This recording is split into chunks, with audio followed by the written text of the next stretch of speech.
Today, we talk about capturing the action on Behind the Shot. Hi, once again, welcome to Behind the Shot, the show where we try and get inside the mind of great photographers by taking a closer look behind one of their shots, from conception to completion, and all those stories and challenges that happen in between. I'm your host, Steve Brazill.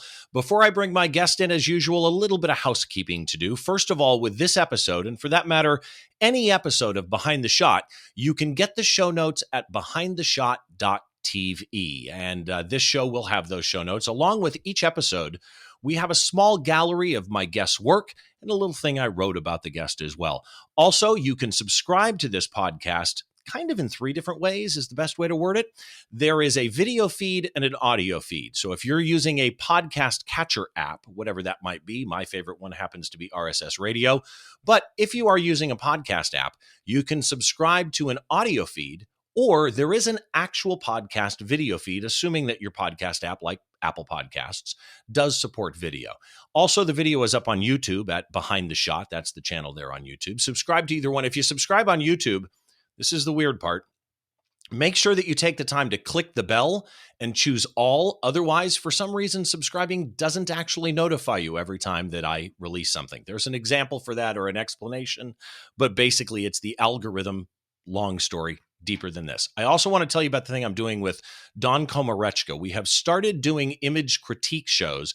Those are only on the YouTube channel. We've got 6 of them up there at the time I'm recording this. We're doing about once a month, and we are only streaming those live to YouTube. So as we do that, you can actually go watch them live. If you want to participate in them, here's what you need to do. Go to the Behind the Shot Flickr group. So first of all, join Flickr. You can do the free account or the paid account, doesn't matter. Join the Behind the Shot group on Flickr, and then start submitting your images to the group. Now, at that point, we have fun. We can chat about the images, but they won't be critiqued. I want to make sure I don't accidentally critique somebody's image when they really just wanted to share and have some fun. So if you want your image in the pool that we pick critique images from, make sure you use the Flickr tag BTS critique. It's all one word.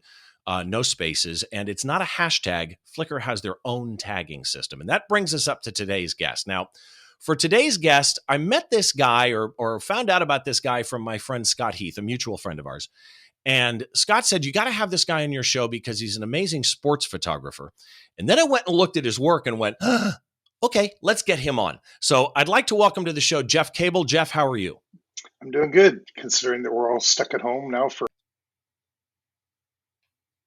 Yeah, the quarantine has disadvantages. It has some advantages as well. I'm finding out, cooking is fun, and I'm doing a lot more podcasting and stuff, and you get to go through your old library and reprocess some photos. Let's talk about you for a second. So you're Southern California based like me, correct? Oh, okay. I thought you were SoCal based. So you're Northern California based, West Coast, and you are a sports and event type photographer. So I want to get into your history here in just a minute. But first of all, when people come up to you and say, what do you do for a living? How do you describe yourself to them? Well, it's interesting. First thing I tell people is I'm a professional photographer. And, it's interesting when you say that because you get, depending on where you go with that, right? If you're on an airplane and you say, oh, I shoot a lot of bar mitzvahs or something, their headphones are on and they're like, yeah, nice talking to you. If I tell people I shoot for the U.S. Olympic Committee and I've done what will be 7 Olympics, I've done 6 already, then they're like, wait, what? And then they want to talk to you. So it's interesting what gets people's juices flowing.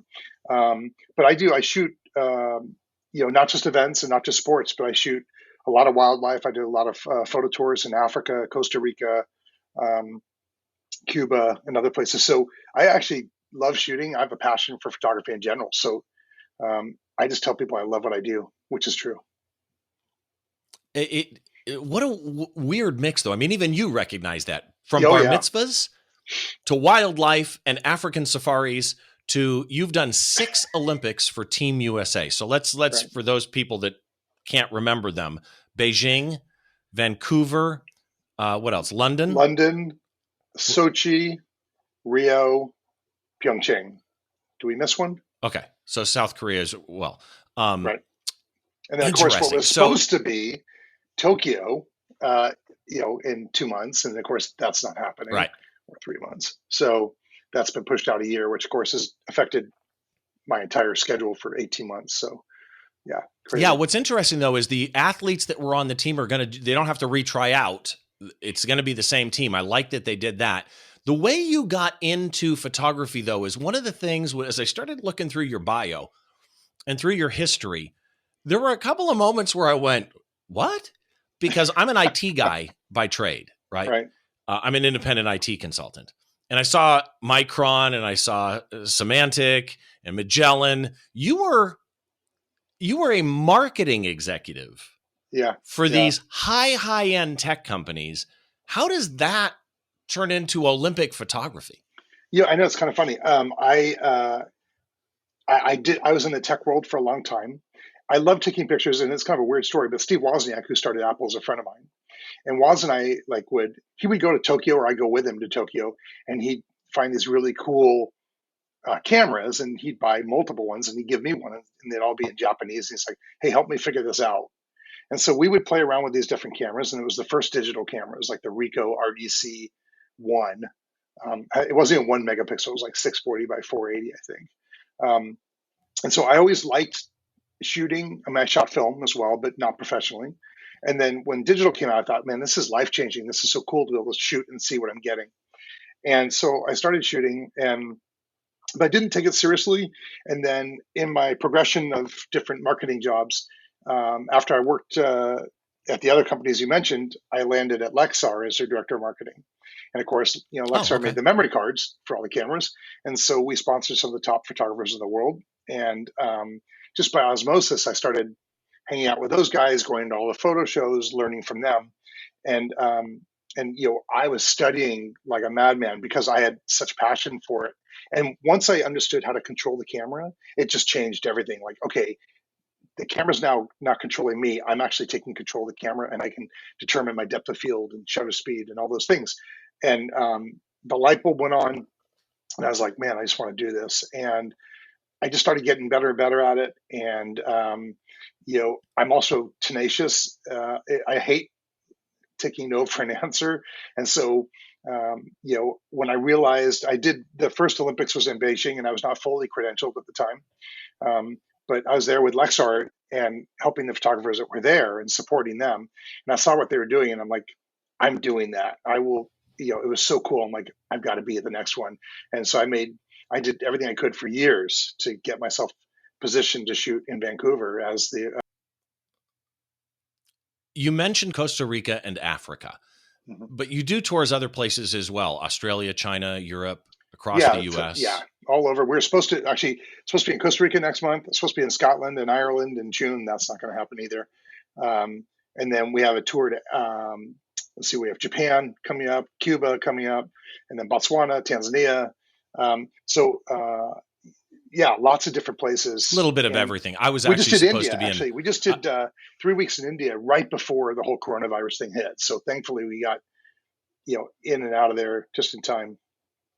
Yeah, that was yeah, I awesome. was supposed to be in Scotland and Ireland actually in May, and we had to cancel that trip. And I'm so bummed because I had some really Oh yeah. good whiskey tastings lined up. I know it's So horrible. I mean, it's crazy. yeah, it'll all come back. I It have will. total faith it'll all come back. So I have a couple of questions before we bring up today's shot, Okay. because shooting the Olympics, and I always try and gear this show that no matter who's watching, most people watching this aren't going to end up shooting the Olympics. Although you were a marketing exec for tech companies and went, I want that, I'm going to do that, and you went and did it. Right. So it's possible, but they will shoot, their kids' sports and a lot of other things that translate in many ways. When you're shooting the Olympics, what kind of gear do you carry on you? And it depends what I'm shooting and what I'm planning on shooting that day, and it also depends Summer Olympics versus Winter Olympics. So, as an example, I usually carry at least two Canon 1DX. So, again, for Tokyo, it would be 1DX Mark threes. In the case of like Pyeongchang, I'd carry at least two 1DX Mark twos, and then a plethora of lenses. So I'd carry a 70 to 200. I'd carry generally a 2470 for wide, the wider shots, maybe a 16 to 35, depending on what I'm shooting. Also, depending if I'm going to set up a remote camera, would be another reason to have a wider angle lens potentially. And then I carry a depending on what I'm shooting. So if I'm shooting, let's say for USA Hockey, and I know I'm just shooting hockey, all I really need is a 70-200 and a fisheye, for instance, on the glass. Um, but I'll still carry some additional gear in case. And then if I'm shooting But Summer let me Olympics, or go interject ahead. on that. Yeah, When you're carrying that much gear, like I carry 3 lenses usually with me when I shoot a concert. When you're carrying that much gear around the Olympics, how are you carrying it? Are you using a shoulder bag? Are you using a think no. tank belt Well, system? What do you use? yes, I use the think tank. I've got their airport roller that I take with me, and also take their the Streetwalker backpack that has wheels, and so that one's smaller. If I know I'm going to just shoot hockey and all I need is 2 cameras and 3 lenses, then I'll take all the stuff and move it into the backpack and take that. Or actually, let me rephrase that. If I know I'm going to be shooting on snow and I can't roll the big bag and I need to switch to a backpack, then I'll take the smaller bag and hoof it when I need to over snow. And then if I'm back on streets, I'll put it into a roller mode and save my back. Um, and then if I'm shooting Summer Olympics like water polo, then I'll typically take the bigger lens with me, like the 200 to 400, and that's my primary lens for shooting. If I'm shooting, let's say, track and field or water polo or those types of things, so that that one, and I usually rest that on top of the roller, the airport roller, and roll that as one. I try to, just to save my back. That's what I do. See, and I Yeah. love your water polo shots. One of the ones we had looked at as possibly covering actually was a water polo shot. I was a water polo goalie in high school, and I Oh, still to cool. this day love water polo. So when you're out shooting Olympics, obviously it's photojournalistic, and you're shooting for the Olympic Committee or in some cases Lexar or whatever it is. You don't carry any artificial light though, right? No, you can't actually. So the Olympics are really interesting. No tripods are allowed in any venues. No flash or artificial lighting is allowed at any venues either. So they don't. The last thing they want us to do, and the image that we're going to look at today, the last thing you want to do is an athlete's coming down at 100 miles an hour or whatever they're coming in at, is popping flashes at their face when they're trying to Right. concentrate. So none of that's allowed. The only time and I do take a flash with me, so I take a Canon 600D XRT flash with me, one, and that is for during the press interviews. So after the sport, every athlete, well, not every athlete, the ones that TV wants to interview or any reporters want to interview, they go, when they leave any Olympic venue, they go through, it's called the mix zone, and that's where they can get interviewed. And generally, the communication manager of the team will tell those athletes, like, hey, you 6 need to stay, and because you're being, people want to interview, the rest of you can Right. go change. So when those are being interviewed, depending on the lighting situation, I may or may pop a flash there, and I'm allowed to. Um, Believe it or not, they have a separate interviewer area in the mix zone for broadcast media. Then once they're done interviewing for television, they come through and they come to the print media, and that's where if I'm popping a flash, no one cares. So sometimes I'll use a flash there, but the lighting is generally pretty good and not always necessary. Okay. Yeah. And again, it's photojournalism. So, Yep. you're going to go available light as much as you can in many, many ways. Yep. So let's And it also let's looks talk better. about today's shot. All right. Yeah, and it also looks better. Yeah, good Yeah. point. So let's talk about today's shot, because this shot, as we were looking through shots, and I had my wife with me here as I was looking through some shots, which I do often actually, and we both kind of looked at this one and went, "Wow, how did?" It was one of those moments where it's, I don't even know how you got it. So I'm going to try, like I always do, and describe this shot for those of you listening on audio. But as I always say, go look at the image. You can see it over at behindtheshot.tv. Look up the episode with Jeff and you'll understand what I mean. So this is a ski jumper. And when I say ski jumping, this is clearly the guys, it's not like, mogul jumping or anything. This is the large ski jump. It is. And clearly this guy has crazy height. I mean, it's just obvious, way off the snow. The snow, or I should say that I'll call it the ski run that he's jumping over, has 2 things that stand out. One is the Olympic rings. 3 of the Olympic rings are right behind him, and he's dead center in the middle ring. It's just the bottom of his skis are dead center, and he goes right up between the red and the blue ring. It's just, it's so perfectly composed. His body and everything are above the rings. His hands are back, right? The other thing that the snow or the ski run has that to me really makes this shot is this motion blur that the skier does not have, right? Right. So Right. you've got motion blur in the snow showing the motion, but the skier is just locked and frozen, arms back, ski tips up, and he tack sharp, right? Amazingly sharp. So let's talk technical first, because I know something about the technical in this shot that to me almost makes it damn near impossible to get the shot you got. And it was. I mean, it took me a lot of frames to get this one photo, I have to say. So give me camera, lens, and EXIF data. Okay. Camera was a Canon 1DX Mark II. And I should mention, I always shoot 2 cards. So because I worked at Lexar and I know what can happen in memory cards, I always shoot to 2, and I use the pro grade cards now. 2 cards in the camera. I already went to the ski jump knowing what I wanted to capture. So this was a kind of a pre-vision in my head of what I wanted.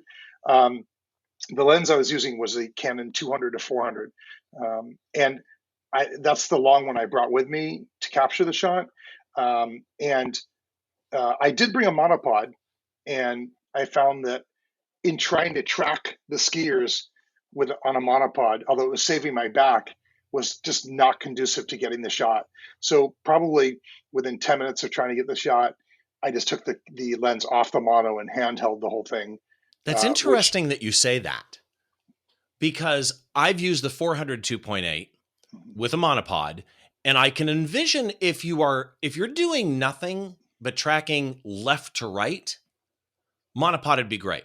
Yep. Even if you've got a mono head that lets you tilt up and down, at that magnification, if you're trying to track on 2 different planes, an X plane and a Y plane, it's really, really hard. It's a lot easier handheld.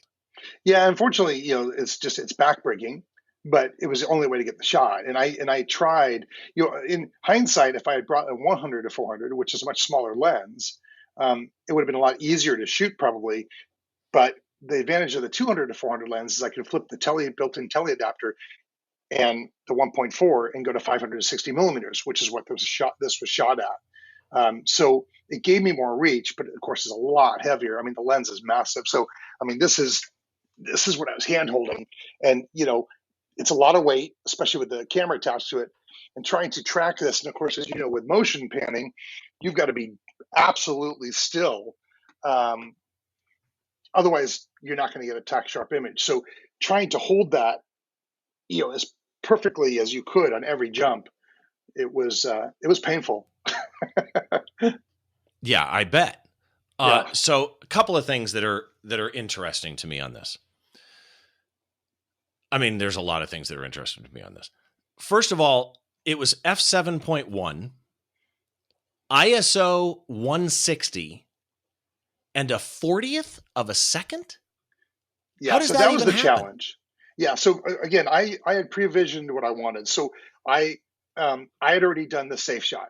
So whenever I shoot the Olympics, I shoot safe shot first, which is thousandth of a second, ISO 1000 or whatever, and I'm locking them in, and I'm just firing as they're coming down the jump.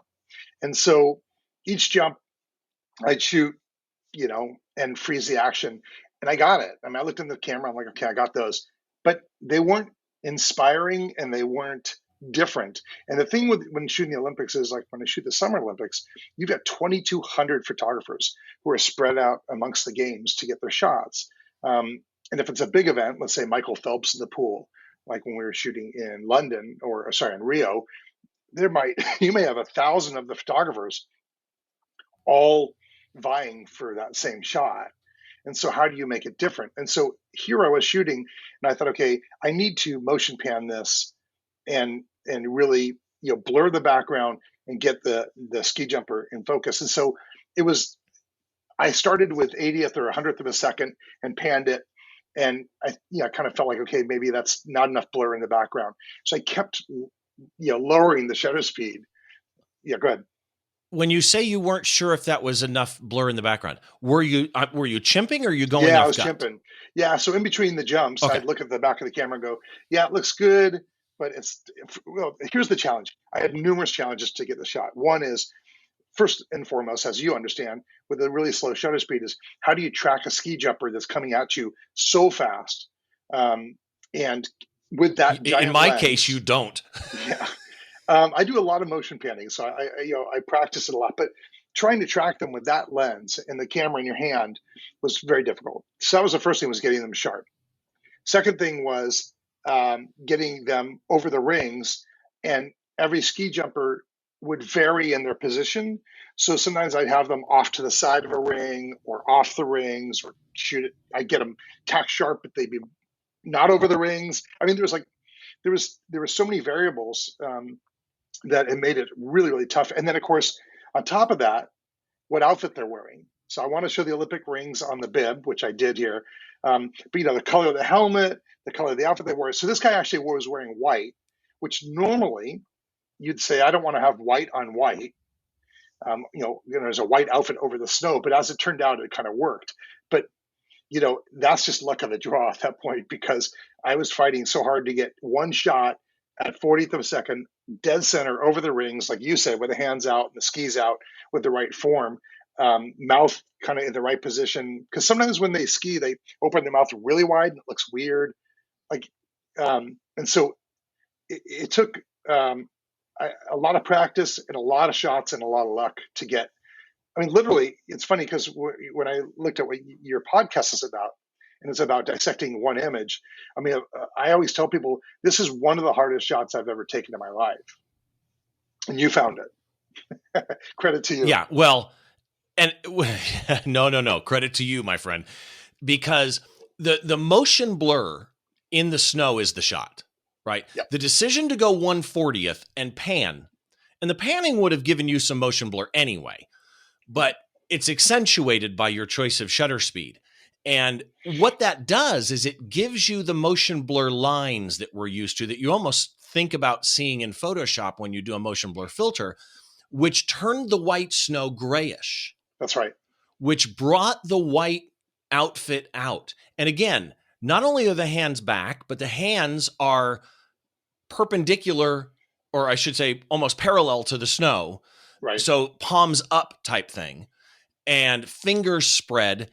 The head could have been down. The head is up. Right. The chest is up at just the right angle to get like you say, the rings on the chest. But the fact that the tip of his skis, the back tip of his skis, I shouldn't say tip, actually, I should say the rear of his skis, is dead center in that middle ring. And he intersects this in just a perfect way, is literally, I can honestly say, I mean, sometimes we joke and say, oh boy, I'd never get that shot. No, I'd never get this shot. It would be physically impossible at my skill level to get this shot. And I pan and zoom and catch fast subjects all the time. Do you know who this is? Yeah, it's a challenge. It's a challenge. And when I teach, like we just did a workshop, we did a workshop in India, we did a workshop in Cuba. And both of those trips, I'd say like, okay, in Cuba, you have all the old cars. So what better than to pan those? And, it was awesome. And I was teaching the whole group. Pan the cars. It's way more interesting than just having a frozen car on the street. And same thing in India. You got the tuk-tuks, and you have horse and buggies, and you got to get that. And that's so much more interesting to pan it than it is just to freeze it. So, and I may have missed your question on that. So sorry about that. No, I don't even remember, because I'm just sitting here staring at this image in awe. But how far? Okay, so you mentioned, for swimming, you could have 1,000 photographers or whatever it is. And for this, you've got, I've been in a crowded photo pit before with 70 photographers, and it felt dangerous. Because everybody is jockeying for position. Yeah. Everybody is jockeying. Nobody wants the same shot, but the truth is, when you're this far away, in a lot of cases, you're all going to get the same shot, except if you use knowledge to make a shot like this that stands out by dragging a shutter or something like that. Other than that, it's geometry, right? If you're really far away and you've all got a 400 lens or a 500 lens, geometry is your angles aren't that different, even if you're 15 feet apart. At a certain distance, those angles converge. So you did such a great job here of making it different. How far away are you here to shoot at 560? So 560 millimeters, which actually, just to go back for a second, if you think about shooting at 560 millimeters, which is the 200 to 400 with a built-in extender turned on, so you're all the way zoomed out and you're at 40th of a second, and that is what makes this shot so difficult. If you were to try to pan this at 40th of a second at 25 millimeter lens, it wouldn't be hard. But zoomed at this level, that's what made it really tough. So I actually, what I did was, and believe it or not, at the Olympics they have spots where you stand that are approved shooting locations. So, for instance, for ski jumping, we're allowed to actually go and walk up the stairs all the way along that jump. So you can go up the whole side if you want to. And I started there. And then when I realized, okay, I got some safe shots, I didn't really like what I was getting. I went back down to the bottom, and I was alone. So in the Olympics, they have pre-approved spots, and we can shoot from public spots, so we can go into the crowd and shoot as long as we're not taking someone's seat or whatever. If it's an open seat, we can sit. But this was on the snow on the side of the jump, kind of where they're coming toward after the landing. So I was using the long lens, and I was by myself out there.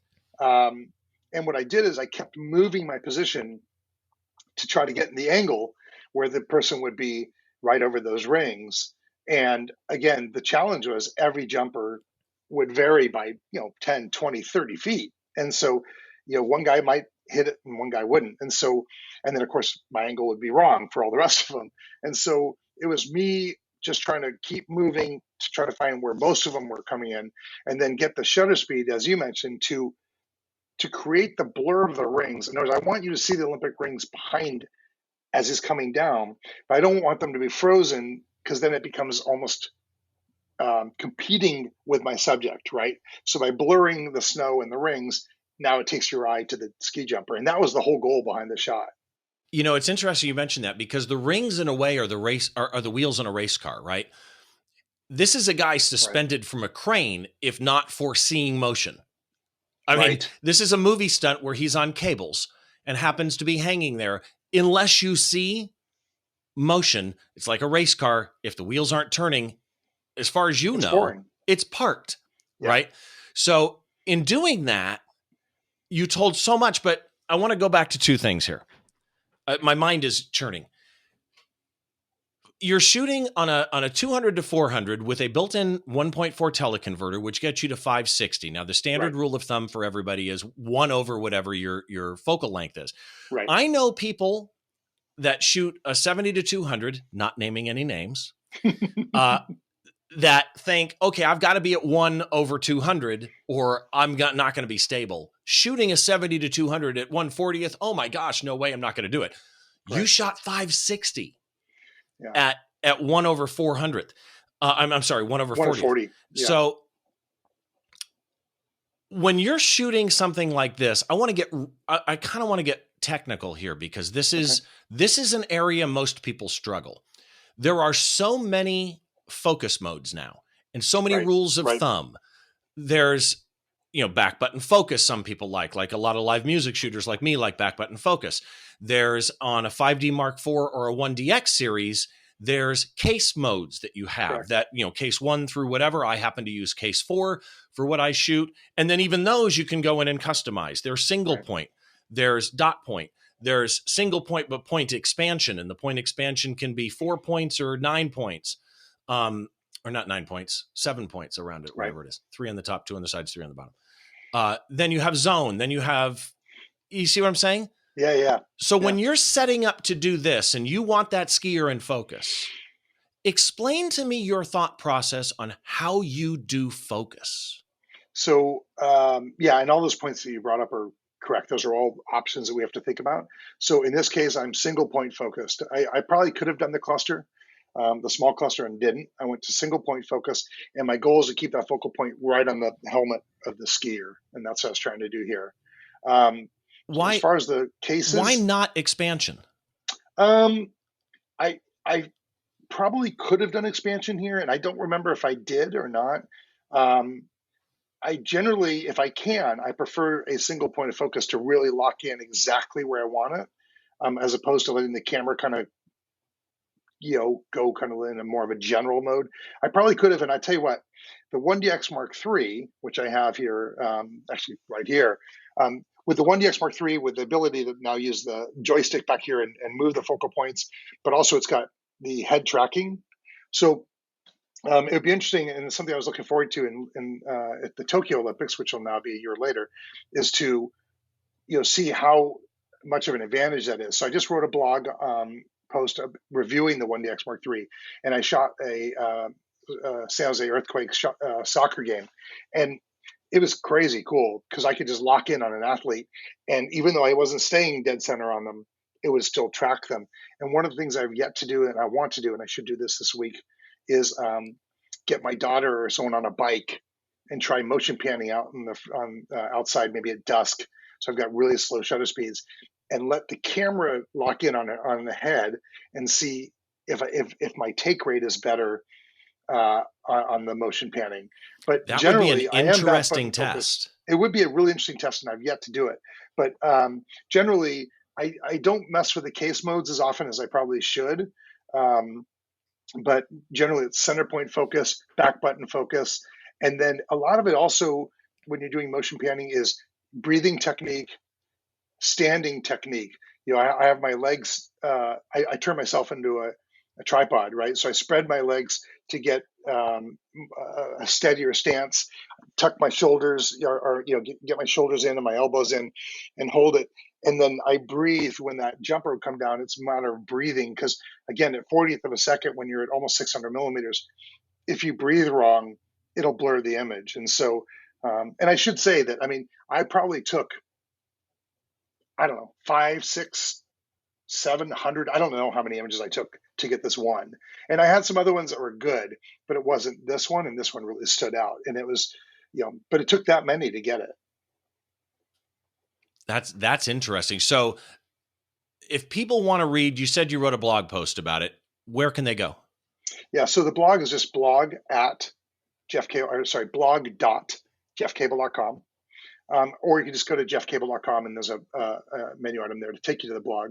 And I blog about what I'm shooting, how I shot it, and I give all the details, and I put the metadata in for a lot of the images I'm shooting, because to me, sharing the passion for photography is more important than, gee, I've got some secret sauce. And so, like when we do the workshops, I love teaching the technique for how I'm doing the motion panning, and it's amazing to see people's reactions when they get their first really sharp, nice motion pan, because I know that feeling, and so I share everything on the blog, and I try to post stuff on social media and all that because it's fun to share that with other people. And right now, with the whole shelter in place going on, one of the things I just started, I've been doing some Facebook Lives, which I haven't done in a while because I've been traveling so much.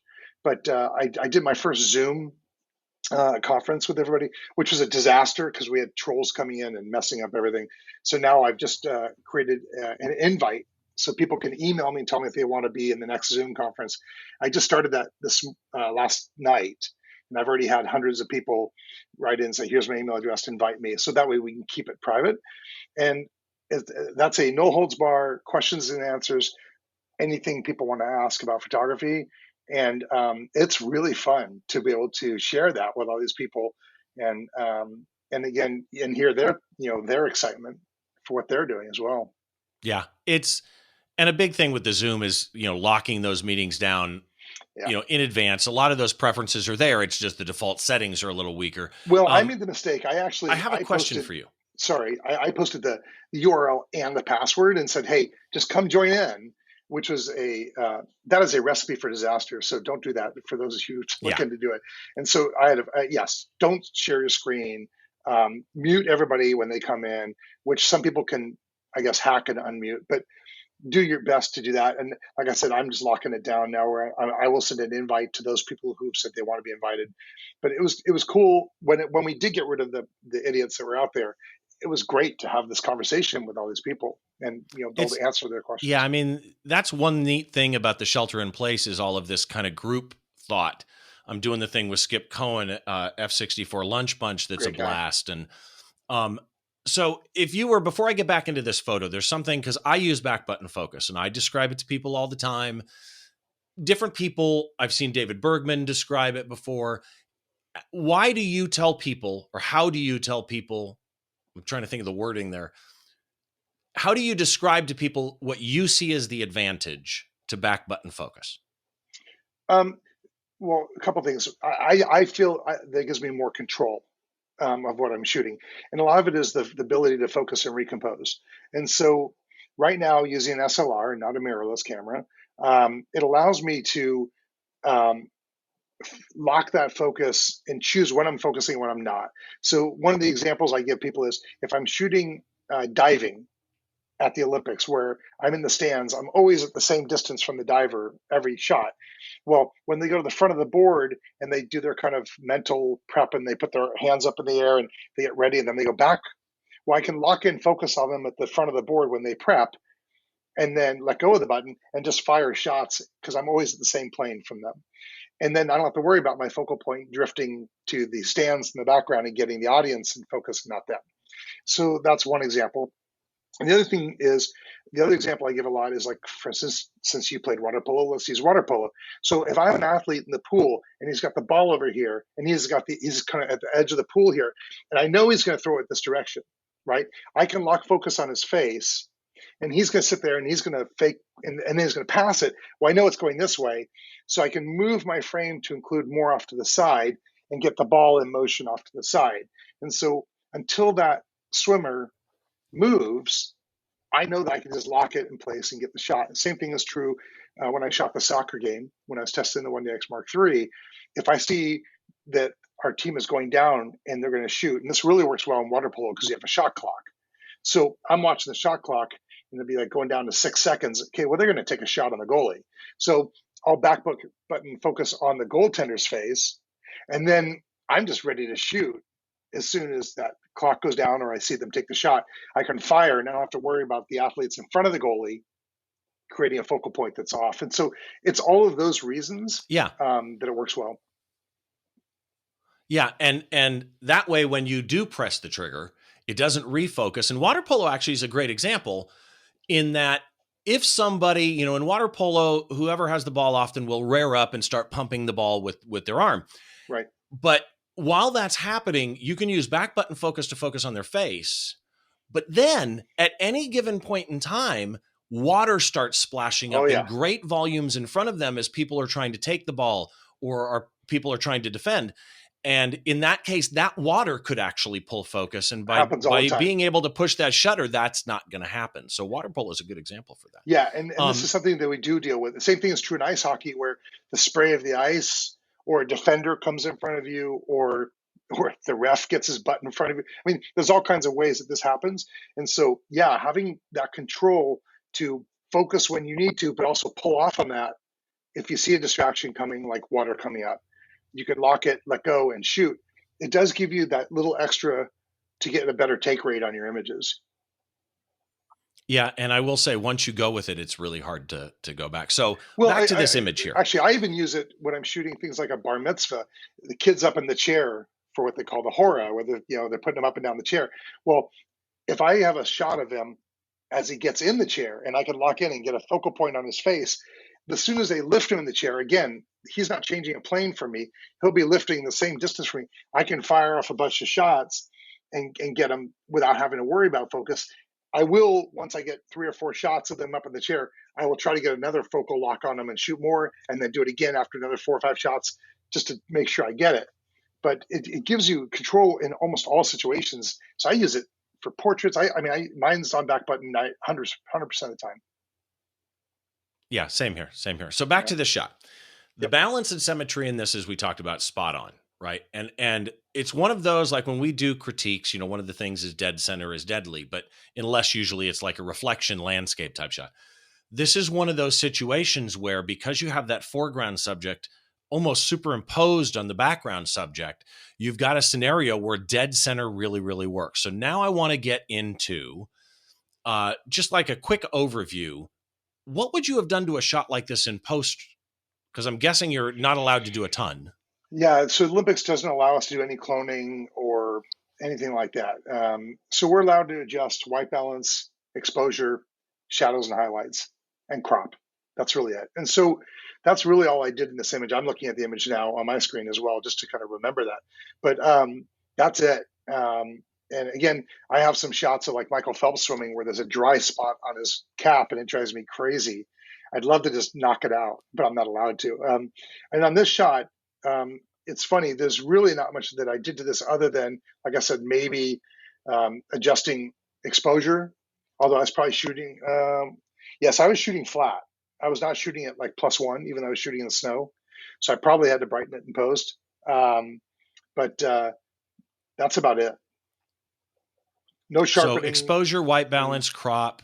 Can you dodge and burn? You can, although typically don't. So the weird thing about the Okay. Olympics is my deadline when I shoot for the SOC is 14 minutes. So when I'm shooting an event, let's say we'll go back to water polo, or in the case of whatever I'm shooting, I have 14 minutes to get images. I'll do the everything we just talked about: exposure, white balance, shadows, highlights, cropping, and then I've already pre-written a script inside of a photo mechanic to resize those down to, let's say, 1800 pixels or whatever the team wants, and to automatically put it into a folder that's Dropboxed back to the US to the team.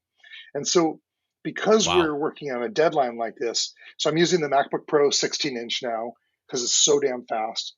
I'm using the fastest memory cards. I'm using a Thunderbolt 3 reader for CF Express, which is the new memory cards that are in the 1DX Mark III. And so I am all about speed. So the idea of going in and saying, "Oh, I'm gonna dodge, I'm gonna burn, I'm gonna," no, forget it. It's like get this thing cleaned up as fast as possible and get it out of here. So okay, actually, one more quick question before I bring the shot back up. If you're putting one of these shots in your portfolio, like that spot on Michael Phelps, water cap, at that point, would you touch it out for your portfolio? Yeah, I still don't. I could Okay. probably if I don't sell it. If it's just for me, I don't. So the Olympic rules are incredibly strict. I mean, you had mentioned that you were happy that the athletes who qualified for the Olympics are still qualified. Same is true for the media. So because I was already credentialed for Tokyo for this year, we are pre-credentialed for the next one. But getting credentials, there's like for winter, I don't know how many there are for the US, maybe 60 or 70. I'm the only independent photographer for the USOC. Everybody's shooting for one of the big newspapers or magazines. So it gives me Interesting. freedom. Yeah, it's cool. It gives me freedom to go move and shoot whatever the heck I want. So I shoot for the blog. So I shoot my contractual stuff for the team. And once I'm done with that, I can go shoot stuff like ski jump, which was not contractual. And I can do it strictly for teaching and for the art of doing it, which is fun. And so that's kind of my goal is to do that. But the credentialing process and the rules are incredibly strict. Like, like I said, no tripods, no flash, no video. We can't put our cameras in video mode. We can't even take our iPhones out and shoot. I can't do a Facebook Live or anything from any Olympic venue because now I'm competing with the live broadcasting rights of Right. NBC. So they have all these rules, and trust me, the rules for photographers on how you shoot, where you shoot, when you shoot, and respect for other photographers is strictly enforced. And I've seen people get their credentials ripped off and sent home. Like we're not allowed to ask for autographs, for instance. And there's a photographer shooting for one of the major um, uh, well, a major entity, we'll say, who had a puck signed by Sidney Crosby and was very proud of it and showing it to people. Well, as soon as the officials found out about that, her credentials were gone and she can't shoot. And I'm not talking about that just that Olympics. That probably would default you from shooting any Olympics anymore. So I try to stick to Right. the rules pretty strictly. Yeah. So before we go away, throughout the show, Jeff's social media stuff has been popping up underneath him, his YouTube and his Instagram, Facebook, and everything. But for those of you listening on an audio feed, I do want to go through those really quick here. So, what's your website? Just jeffcable.com. So JEFFCABLE.com. Okay. Jeff Cable Photography on Instagram, And Facebook. Jeff Cable Photo on Facebook, and then JCable12 I know. on I Twitter. created that a Please bazillion years explain. ago. I know. I don't use Twitter a ton. And I just did my, it's my favorite number. It's my hockey number. So I play hockey and my number's 12. I don't know. It just was what I picked at the time. Go figure. And then YouTube, which is up on screen right now, jcable1234. So, and there you go. I needed a username. I picked it. And now to change it's too much of a pain in the butt. So there it is. yeah, it's tough. Jeff, just an amazing, amazing capture. Thank you so much for sharing it. Thank you so much for explaining it in such detail. I really, really do appreciate it. To everybody, go look this guy up. Jeff, I hope that you stay safe during this quarantine, man. Thank you. And I appreciate love being on here, and love to do it again. And to you and everybody else out there, stay safe. And thanks to all those people out there that are, all the first responders and all the people that are out there at the supermarkets working and delivering FedEx. And I mean, man, I look at all those people that are putting themselves out in the public, and it's we get to sit here and do a podcast and talk about photography, but there's a lot of people that don't have that luxury. So,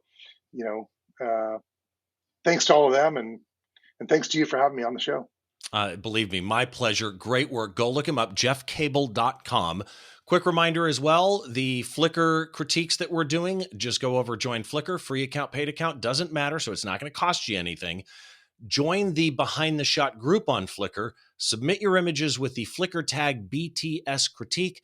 And Don Komarechka of the Photo Geek Weekly podcast, the macro genius, shoots snowflakes handheld. Wild. If you've never seen Don Komarechka stuff, Doncom with a K, doncom.ca is his website, and you'll be, trust me, amazed. His snowflake site is skycrystals.ca. He's in Canada, so .ca.